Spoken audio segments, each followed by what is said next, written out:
Hello, welcome to a new video. It is time for my July reading wrap up, and it was a really good month. Really good. So I read a total of 29 books. I was going to attempt to do 31 and 31, and I was like, do you know what? No, calm down. I don't need to do that again. No. But yeah, so I read a total of 9,594 pages, and the number of hours listening to audiobooks was 69. Oh, I'm so immature, I love it. My average rating was 4.59. So star rating wise, I had no 2 stars, 3 3 stars, 6 4 stars, and then 25 stars. To be fair, I had a few rereads, but also I had a lot of new reads as well. So I had 5 rereads, sorry. I had 5 rereads, so I think 15 brand new 5 stars is amazing, and I'm really happy with that. So we're just gonna get stuck in. Yes, you can hear the fan. We're not gonna talk about it. It's like ridiculously hot in London today. Like, horrible. So first book I read in the month of July was Mistakes Were Made by Meryl Wilsner. This was a 5 star. Really started the month off strong. I had the best time with this. I really enjoyed the romance, and just, I didn't think I would like anything. I don't like best friend's brother romances, and this was best friend's mother. But I enjoyed it. I thought it was really well written, and the smut was amazing. Next up was A Curse of Blood and Wolves by Melissa McTernan. So this was a 3 star. I went into this with maybe more hope than I should have, because it wasn't a bad book. However, it was so cringy, so unbelievably cringy, and you can tell this was a Kindle Unlimited book. Like, and I'm not saying anything bad about Kindle Unlimited. I'm a Katie Robert fan. But I didn't like the romance side of it. And the plot apart from that wasn't strong enough to pull the rating up. So yeah, I don't actually think I'll be continuing this series. But we'll see, you never know. I might change my mind. Next up, I read A Fire in the Flesh by Jennifer L. Armentrout. So this is the 3rd book in the Flesh and Fire series, and this was a 4 star. I really enjoyed this. There was one scene that made me cringe so badly, and it was a smut scene, and it just gave me a bit of the ick. And I think that is the only reason this was a 4 star, not a 5, because the plot was incredible. I absolutely loved the plot of this, and if that scene hadn't made me cringe, this probably would have been a 5 star. Next up, I'm actually going to show you 2 books because I read a duology this month. So I read Fable and Namesake by Adrienne Young. They were both 4 stars. I didn't read them back to back. I read Fable quite early in the month and then read quite a few books before I read Namesake. But I'm really happy I read these. I will say I think I probably would have enjoyed these more if I'd read them like 2 years ago. I'm very much, when I got these books, I was just wanting to read all the pirate stories, and now I'm a bit more selective about what I read, and I think I definitely would have benefited from reading these when I first got them. But I still really enjoyed them. I would definitely recommend them. It's a really good story. I don't think I'm gonna bother with the companion sequels because they don't follow these characters. I think there's a novella that follows these characters, and I might read that at some point, but I'm not interested in following other characters in this world. I just like these characters.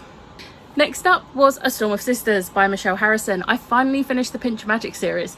This was so cute. This was a 5 star. I am not shocked because this whole series has been a 5 star for me. It is definitely a middle grade that I would reread. The characters are amazing.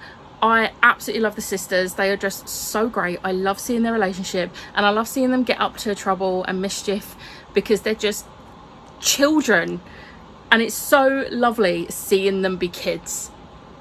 And also Charlie is my favorite because she's a typical youngest sister. I say that as a youngest sister. Next up, I did my reread of Loath to Love You, finally, by Ellie Hazelwood. Now, I reread Under One Roof back in September 2022, which was only a few months after the ebooks had come out. So this physical book had not come out yet. I have now reread all three and tabbed and annotated. I had the best time. They are all 5 stars still, all three. So it's Under One Roof, Stuck With You, and Below Zero. Stuck With You is still my least favourite of the three. And it is still because of the comment that she makes about the prequels. We don't have Star Wars prequel slander on this channel. Absolutely not. So yeah. But I still had a really fun time rereading these because I just love the romances. Next up, I read Law of the Wilds by Annalie Sabrana, and I am pleasantly surprised by this. So this was a 4-star, but this was a very high 4-star.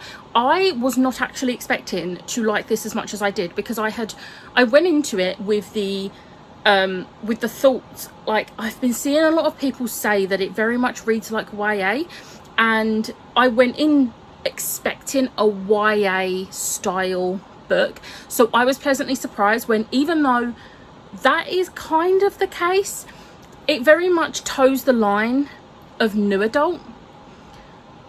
So if I'd gone into this expecting an adult book, I would have been so disappointed with this. But the fact that I've gone into it knowing that it comes across as a little bit YA, that very much helped, because I got more than I was expecting. So I'm really glad that I knew that. So if you're going to go into this expecting an adult, don't. Go into it expecting YA style, but it toeing the line. And that will help you enjoy this. But I absolutely love the story. I loved the characters. I really enjoyed how the love interests went. It was very interesting, and I'm really excited to continue this series. I would really like book 2 now.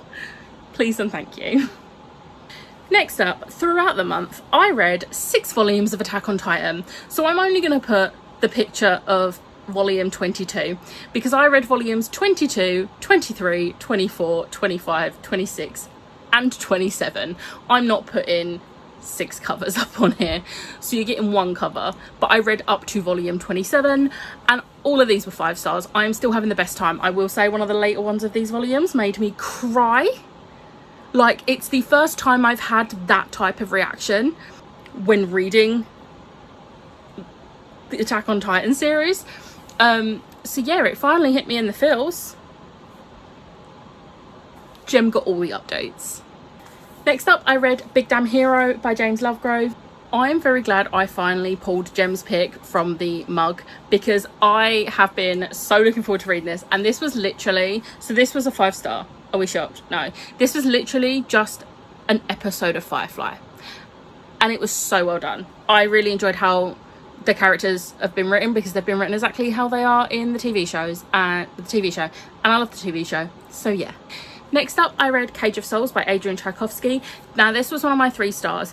I said in my vlog, I don't think I'm smart enough for this book. And I don't mean that in a degrading way to myself. I'm not smart enough for this book, and that's okay. I enjoyed what I understood, but this is a little bit too in-depth and complicated for me, which is a shame, but at least I know. Next up was one of my most anticipated books of the year that got sent to me as an ARC from Del Rey, and I'm really happy. So thank you, Del Rey, because I read The Nightmare Before Christmas by Sarah Rash, and I had the best time with this. This was a 5-star, no notes, perfect. I loved everything about this book, and it was just, I already want to reread it, and I'm trying to force myself to hold off until December, or at least November. But let's be real, when I get my pre-order in October, I will reread it. Next up was my reread of Akafas, A Court of Frost and Starlight. I always realise I should just say the full name when I'm talking in wrap-ups. I had so much fun rereading this. This is a 5-star. I love this book. I know a lot of people say it's unnecessary. They are wrong. I tabbed a lot. I just love this. It is the perfect bridge between the main trilogy and then Nesta's book, and if you think otherwise, you're wrong. Next up, I finished off my Christmas week with Love Like Farms by B.K. Borison. I absolutely adore this book. This was a 5-star. I had such a good Christmas in July week. So good.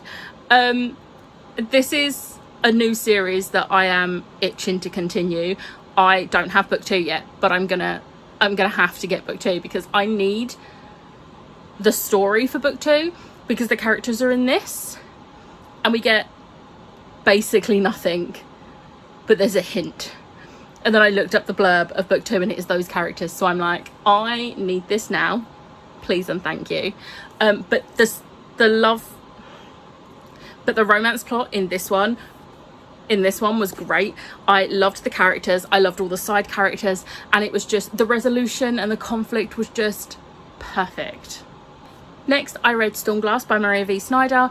I absolutely loved this. It came out as a 5-star on Core Pile, which actually shook me, because after 5-star in Poison Study and then 4-star in Magic and Fire Study, I was actually a bit worried to go into this series, but then I ended up having the best time and really enjoying it. So I'm hoping I enjoy the rest of this trilogy as much as I enjoyed this one, and it doesn't go the same way as the last trilogy went. But I really enjoyed seeing snippets of characters that were in the first trilogy, but getting to see new characters come into it, and I just, the expansion on the magic, it was just great. Next was Night Shadow by Sebastian de Castell, and oh, this really hurts. It was a 3-star. It was looking to be a 4 or 5, and then there is a very graphic scene, and it came out of nowhere. And I'm going to be honest, I get that adult fantasies do tend to have those types of scenes in. I didn't expect it from Sebastian de Castell. It's mentioned in the first book, but we got graphic details in this book and it was unnecessary. There was literally no need for it. I don't care. There was no need, and it ruined the ending of the book for me, like to the point I nearly decided not to continue the series. I'm going to, but I nearly decided to be like, no, I'm done, which would be a shame. Next, I read Here We Go Again by Alison Cochrane, another one of my anticipated releases for 2024. I was holding off on reading this because I wanted to just double check that my triggers weren't in this, and my triggers were not. However, if you're going to go into this book, please read the triggers. I end up giving this a 5 stars. It ripped my heart out. If you're going to read this, just know the romance is a side plot. Like, don't go into this for the romance. Read the blurb and just know the romance is not the main part of the story. And that's what I'm saying. But it was beautiful. Next up, I read The Exiled by Sarah Daniels. This was a sequel to a book I 5-starred last year, and I'm happy to report this was also a 5-star. This was such an incredible duology, and if you want a YA dystopian, do it. If you don't want a YA dystopian where a virus is what causes the apocalypse type situation, don't read this, because it is a virus. But this really built on the plot from book 1, and I really enjoyed the way it all went. I'm trying not to spoil, and it's really hard not to say something spoilery, but I really enjoyed how this went. It did get a little bit confusing at points, and I don't think that was helped because I was struggling with the ebook. I'm not good with ebooks, and there's no audiobook yet, which sucks. But overall, I loved everything about this, and I'm so happy. Next up, I did my reread of Bride by Ali Hazelwood.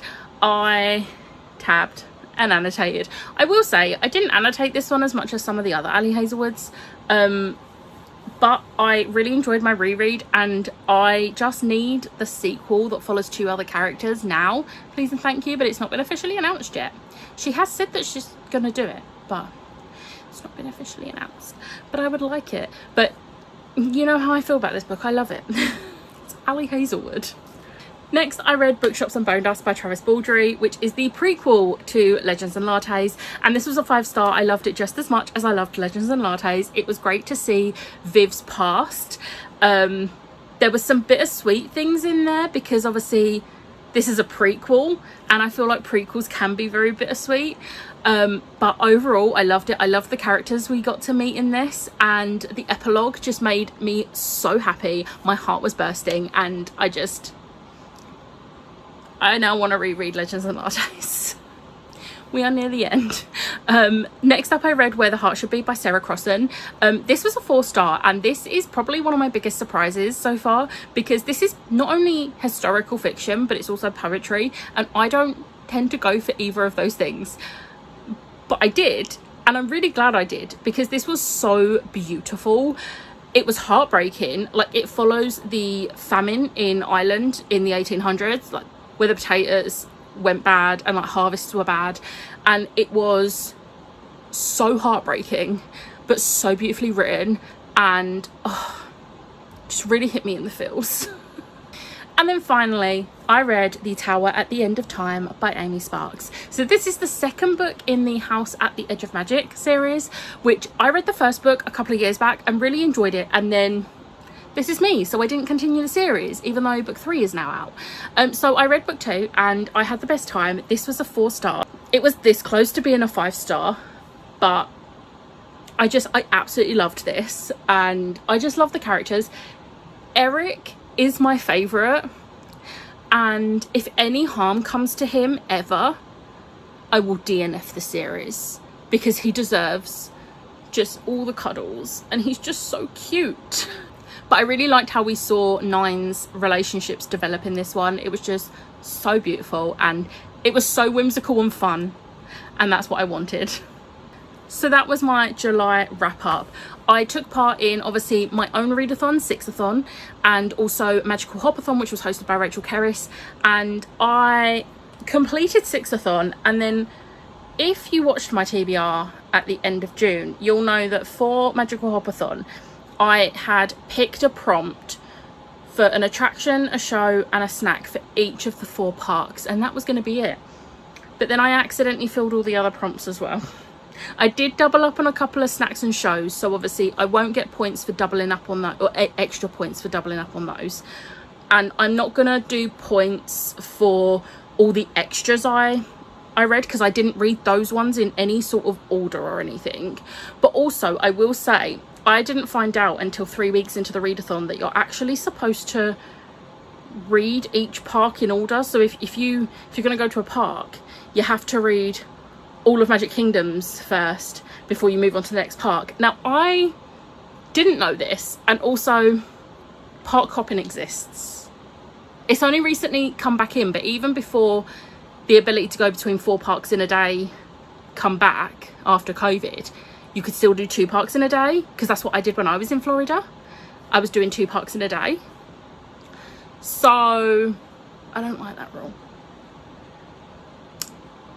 But I'm not giving myself the extra points. And also, it's not actually a competition. The points were just for funsies, and I've probably done the points wrong anyway, which is fine. But anyway, I was successful in my TBR game and both readathons that I took part in. My favourite book of July was The Nightmare Before Christmas. It was a perfect book, and it's going to be really hard to place this in my top books of the year, but it's going to be near the top. So yeah, let me know in the comments what your favourite book you read in July was. But I hope you enjoyed this video. If you did, hit the like button, hit the subscribe button, and I'll see you next time. Bye.